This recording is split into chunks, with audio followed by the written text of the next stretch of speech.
जैसा कि हम सभी जानते हैं कि एलआईसी एक बहुत बड़ी या फिर कह सकते हैं कि एक लीडिंग एसेट मैनेजमेंट प्लेयर है इंडिया में। ऐसा देखा जाता है कि एक रेप्यूटेड आईपीओ है और इसकी इतनी ज़्यादा मजबूती है आज इंडियन मार्केट में कि आप 2022 में इसकी जो प्रेजेंस है, इसकी मजबूती है, उसको देख सकते हैं। और ये तो शायद हम सब जानते हैं कि ये इतनी बड़ी इंश्योरेंस प्रोवाइडर कंपनी बन गई है कि इसका एक बहुत स्ट्रॉन्ग नेटवर्क चेन है कि इसके आप मान लीजिए कि 12 लाख समथिंग एक एजेंट्स इससे जुड़े हुए हैं। इतना ज़्यादा बड़ा इसका स्ट्रॉन्ग नेटवर्क है और 3300 माइक्रो एजेंट्स भी इससे ऐड है।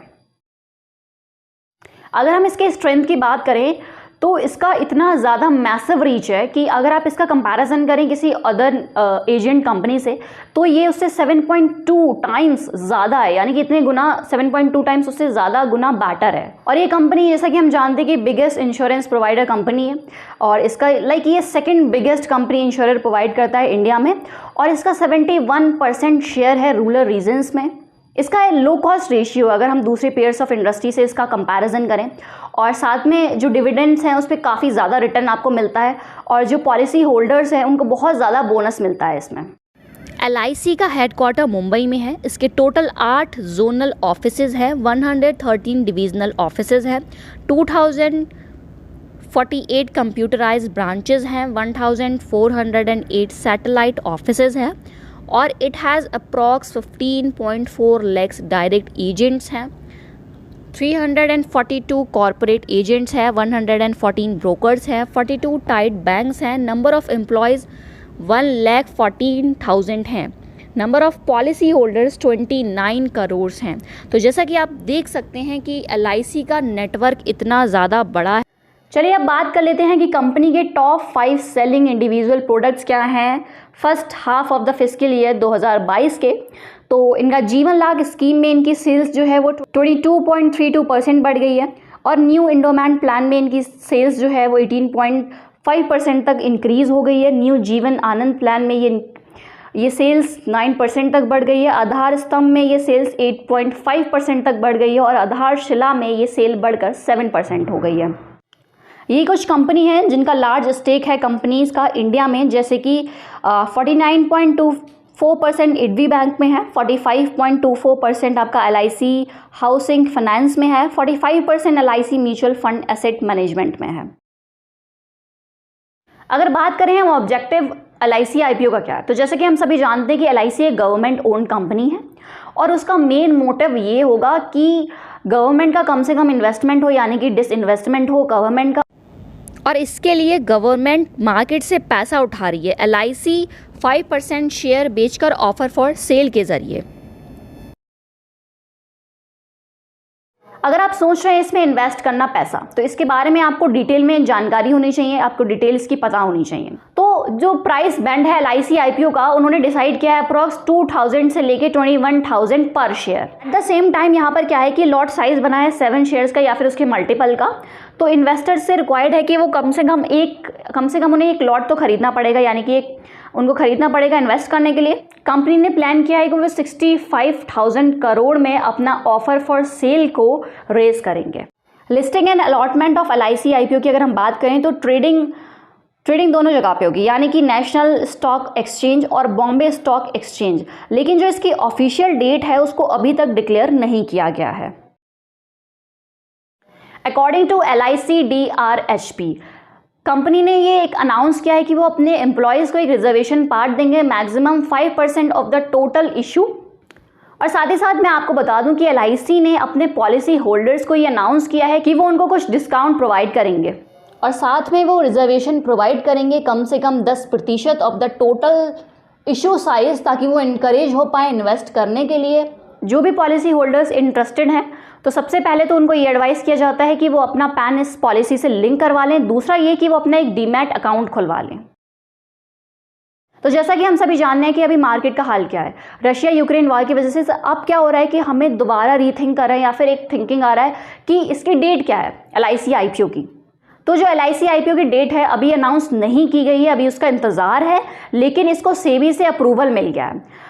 अगर सोर्सेज की माने तो गवर्नमेंट के पास 12 मई तक का टाइम, जहां पर वो लॉन्च कर सकते हैं एलआईसी आईपीओ बिना फ्रेश पेपर फिल किए सेबी के साथ। नॉर्म्स के अकॉर्डिंग IPO 12 मई तक प्लेस नहीं हो पाता है, तब गवर्नमेंट को ड्राफ्ट रेड हेयरिंग प्रोस्पेक्टस को अपडेट करने की ज़रूरत है, यानी कि उनको DRHP प्रोस्पेक्टस को अपडेट करना पड़ेगा। तो यहाँ पर आप कुछ फाइनेंशियल डिटेल्स देख सकते हैं LIC IPO का। तो अगर आप यहाँ पे देखें तो जो LIC profit after tax increase हुआ है 235 करोड़ दिसंबर 2021 क्वार्टर में 91 लाख ईयर अर्लियर से। तो अकॉर्डिंग टू LIC वेबसाइट से हमें ये डेटा मिला है। Profit for the 9 month and हो गया है आपका दिसंबर 2021 में, जिसने क्लाइम कर लिया है 1643 करोड़, वो भी 7.08 करोड़ से एक साल पहले से। इसका overall total net premium increase हो गया है 1679 करोड़ से 1.86 लाख करोड़। और ये डेटा आपका अप्रैल से लेकर सितंबर तक का है 2021 में, एंड फ्रॉम 1.84 लाख करोड़ आपका बढ़ गया है एक साल पहले पीरियड में।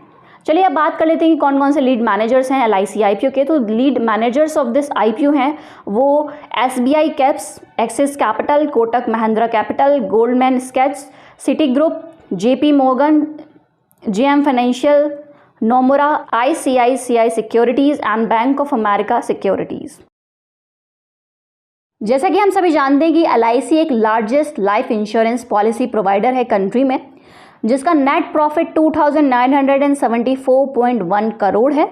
जहां पर अगर इसके नोटवर्दी कंपैटिटर्स की हम बात करें जैसे कि SBI, तो उसका लाइफ नेट प्रॉफिट 1460 करोड़ है। HDFC life profit net profit 1360 crore है। ICICI प्रूडेंशियल्स नेट प्रॉफिट आपका 960.2 करोड़ है लास्ट ईयर्स का। नाउ क्वेश्चन ये अराइज करता है कि LIC IPO का कंक्लूजन क्या है, कि ये अच्छा है या फिर बुरा है पोर्टफोलियो के लिए। तो जो करंट IPO है वो जस्ट 5% है स्टेक का, और सेंट्रल गवर्नमेंट कम से कम यानी कि एटलीस्ट 75% LIC को होल्ड करेगी पहले 5 सालों के लिए। उसके बाद वो एटलीस्ट 51% को होल्ड करेगी। इसका मतलब क्या हुआ? इसका मतलब साफ साफ ये हुआ कि जो आने वाले साल हैं या कि फ्यूचर में ऑफ़र फॉर सेल दोबारा बढ़ेगा, यानी कि ऑफ़र फॉर सेल आएगा। अगर आप चाहते हैं कि आप LIC IPO में इन्वेस्ट करना चाहते हैं तो आप लॉन्ग टर्म इन्वेस्टमेंट में जा सकते हैं, लेकिन अगर जो कुछ इन्वेस्टर्स गेन करना चाहते हैं IPO से, वो शॉर्ट टर्म गेन भी कर सकते हैं। चलिए अब कुछ क्वेश्चंस के बारे में बात कर लेते हैं। तो पहला क्वेश्चन ये है कि क्या LIC IPO बेनिफिट रहेगा पॉलिसी होल्डर्स के लिए? तो जो LIC है उसने अपना रेड हेयरिंग प्रोस्पेक्टस प्रेजेंट किया है सेबी को, जिसमें उन्होंने साफ साफ लिखा है कि वो अपना 10% मार्केट शेयर, यानी कि वो जो अपने शेयर्स हैं वो अपने पॉलिसी होल्डर्स के लिए रिजर्व रखेंगे। नाउ क्वेश्चन अब ये अराइज होता है कि बेसिकली ये LIC IPO क्या है? तो LIC IPO आपका पहला इशू ऑफ शेयर्स है जो कि LIC द्वारा होता है, और ये फुली ओन्ड होता है गवर्नमेंट के द्वारा। इसके बाद इन्वेस्टर्स इसको खरीद सकते हैं और बेच सकते हैं LIC स्टॉक को डेली बेसिस पर। नाउ आपका क्वेश्चन ये राइज करता है कि क्या LIC अच्छा है? तो जैसा कि हम सभी जानते हैं कि LIC एक बहुत बड़ी कंपनी है, इंश्योरेंस कंपनी है, जिसका अपना एक बहुत बड़ा हिस्टोरिकल बैकग्राउंड रहा है, एक बहुत अच्छा हिस्टोरिकल बैकग्राउंड रहा है। नाउ अब क्वेश्चन ये राइज होता है कि कौन कौन LIC IPO के लिए अप्लाई कर सकता है? तो रिटेल इन्वेस्टर्स कर सकते हैं, एम्प्लॉयज़ ऑफ LIC कर सकते हैं, इंस्टीट्यूशनल इन्वेस्टर्स कर सकते हैं, पॉलिसी होल्डर्स भी अप्लाई कर सकते हैं LIC IPO के लिए। अब जो बेसिक क्वेश्चन वो ये राइज करता है कि कैसे आधार को और पैन को लिंक किया जाए इस पॉलिसी के साथ। तो सबसे पहले आपको LIC वेबसाइट पर जाना होगा www.licindia.in पर। उसके बाद आप क्लिक करेंगे click on link Aadhaar and pan link. इसके बाद आप अपना नाम एंटर कर देंगे जो भी आपका आधार या फिर पैन कार्ड में है, डेट ऑफ बर्थ डाल देंगे, अपना मोबाइल नंबर डाल देंगे। उसके बाद आपका चौथा स्टेप ये होगा, आपके मोबाइल पर OTP आएगा जिसको आपको सबमिट करना होगा। उसके बाद आपका सक्सेसफुल रजिस्ट्रेशन हो जाएगा और आपके पास प्रोसेस मैसेज पहुंच जाएगा। सो ये सब था आज LIC IPO 2022 के बारे में। आई होप कि आपको समझ आया हो, और अगर ऐसे ही वीडियोस आप देखना चाहते हैं तो हमारे चैनल को ज़रूर सब्सक्राइब करें। अगर वीडियो पसंद आई है तो वीडियो को लाइक करना बिल्कुल ना भूलें, और साथ ही साथ अगर आपका कोई भी कन्फ्यूज़न है, आप कोई क्वेश्चन पूछना चाहते हैं तो आप वो कॉमेंट में ज़रूर लिख सकते हैं। चलिए फिर मिलते हैं अगली वीडियो में, तब तक के लिए बाय बाय।